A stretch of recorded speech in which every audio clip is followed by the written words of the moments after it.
marka xisaabta guud ee baarlamaanka marka la fiirsho 203 xildhibaan oo farmaajo bareertooda u cadeystay ee la soo akhriyo waxaa muuqanaysa in codka majority-ga farmaajo uusan lahayn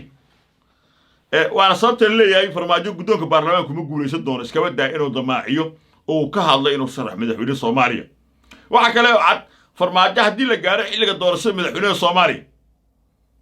wuxuu helayaa wareegga koowaad codka uu helo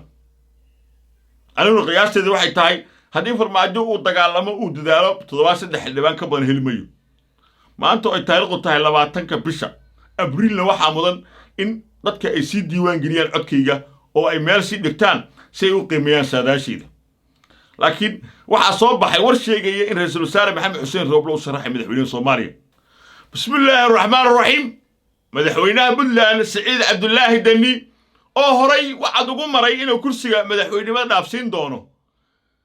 maxamed cabdullaahi farmaajo taasuna ay tahay sababta uu sharaxay ayaa waxaa dab ka qabsaday oo loo damareeyay Puntland madaxweyne ku-xigeenkiisii ayaa waxa uu ku dhawaaqay inuu yahay madaxweynaha sharciga ah ee Puntland arrintaas xaalad ayaa ka taagan lama oga cidda guulaysan doonto karaash oo dhulbaahantay ka soo jeedo iyo Saciid Cabdullaahi Dani oo ah wiil majarteena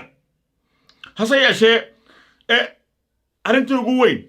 ee la wada sugayo waxay tahay doorashada dhacaysa 26 bisha ilaa 30 bisha ee lagu dooranayo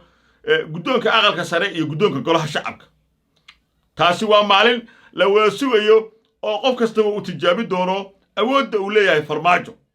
haddii farmaajo oo guddoonka golaha shacabka uu yaraan helo waxa ay taa muujinaysaa inuu yahay nin awood badan haddiise kooxaha murashaxiinta midowga murashaxiinta iyo mucaaradkuba ay ku guulaystaan in la soo doorto guddoomiyaha aqalka sare cabdi xaashi cabdullaahi lagu celiyo guddoomiyaha golaha shacabkana ay keensadaan murashax iyagoo ay wataan halkaasi waa fashilkii iyo jabkii farmaajo waa awood yaridiisa iyadoo hore loo xasuusto inuu isku dayo badan uu sameeyey oo ku guuldareysay oo ku fashilmay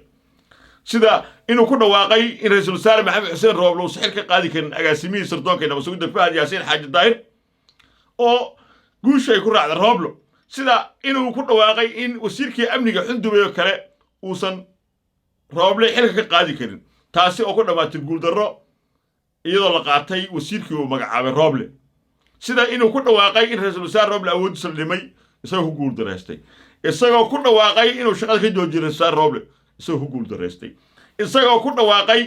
inuu baarlamaanka la dhaari karin isagoo ku guuldareystay isagoo ku dhawaaqay in xildhibaanada doorashadooda ay ahaan doonto garbahaarey isagoo ku guuldareystay isagoo ku difaaci waayay kursigii Fahad Yaasiin Xaaji Daahir oo ugu dambayn maxkamadda sare ay soo tuurtay boqol jab oo noocaasa ayaa farmaajo isu xigxigsaday haddana waxaa kaloo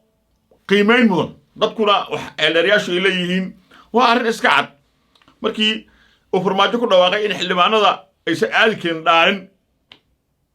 oo xildhibaanada la leeyahay dhaarta ma aadi kartaan 203 xildhibaan ayaa aaday oo ku dhiiraday oo farmaajo ku xumeynayay marka xisaabta guud ee baarlamaanka marka la fiirsho 203 xildhibaan oo farmaajo bareertooda u cadeystay ee la soo akhriyo waxaa muuqanaysa in codka majority-ga farmaajo uusan lahayn waana sababta la leeyahay farmaajo guddoonka baarlamaanka kuma guulaysan doono iskaba daa inuu damaaciyo oo ka hadlo inuu sharax madaxweyne Soomaaliya waxa kale oo cad farmaajo haddii la gaaro xilliga doorashada madaxweynaha Soomaaliya wuxuu helayaa wareegga koowaad codka uu helo anigu qiyaasteedu waxay tahay haddii farmaajo uu dagaalamo uu dadaalo 73 xildhibaan ka badan helmayo maanta ay taariikhdu tahay 20ka bisha abriilna waxaa mudan in dadka ay sii diiwaan geliyaan codkayga oo ay meel sii dhigtaan si ay u qiimeeyaan saadaashiida laakiin waxaa soo baxay war sheegaya in ra'iisul wasaare maxamed xuseen rooble uu sharaxay madaxweynaha Soomaaliya haddii taasi ay rumowdo waxaa cad in rooble uu finalka la aadi doono maxamed cabdullaahi farmaajo laakiin iminka marka la qiimeeyo murashaxiinta awoodda leh ee muuqdahay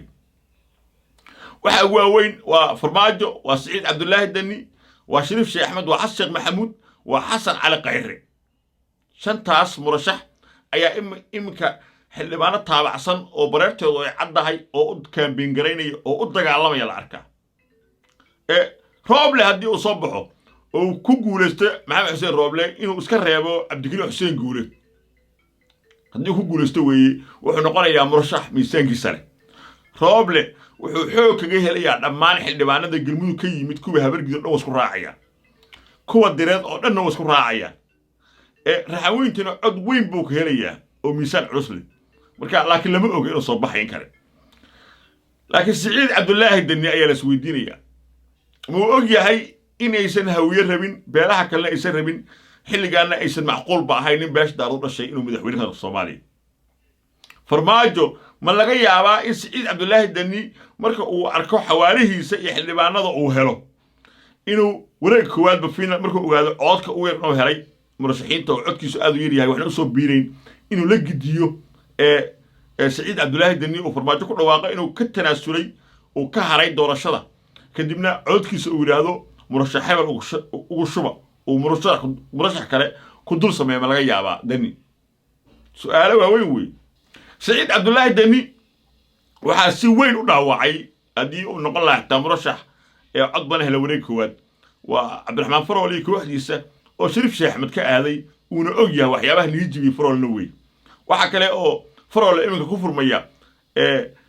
wax la yiraahdo maamaha dhahaysay mire gacantaada ku jira mire geesaan looma daadiyo oo wuxuu arkaa waxa ka dhacay Puntland oo Axmed Karaash kaga dhawaaqay inuu yahay madaxweynihii Puntland isagoo meesha ka saaray awoodii siciid cabdulaahi dani wuxuu ku hanjabayaa waliba Karaash inuu asaga magacaabay golo wasiiro marka xaaladdu laba dhinac jiqmi isku tahay laakiin dareenka shacabka muqdisho marka loo fiiriyo inkastoo la soo dhaweeyo lacag buu wataa lacagta laga qaato raaco siciid cabdulaahi dani haddana waxa xaqiiqa ah inuusan kursi madaxweynimo ka keenaynin muqdisho doorasho ka dhacayso haddii xitaa uu ku guulaystana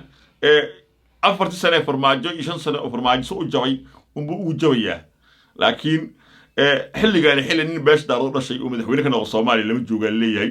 oo soo qaatay waqtigooda waan la fiiriyay beesha hawiyana waxay xasanaysaa wixii maxamed siyaad baraka raacay wixii ka raacay cabdulaahi suuxmed wixii ka raacay farmaajo marka way si dhamaatay leeyahay sheekad ku saabsan nin daarood in loo sacabtumo oo dambe lama oga laakiin aynu sugno doorashada guddoonka baarlamaanka waa tan ugu fiican ee lagu kala garan doono awoodda farmaajo fahad yaasiinna iminka sida muuqatahay waa fashilmay laakiin wuu rafanaya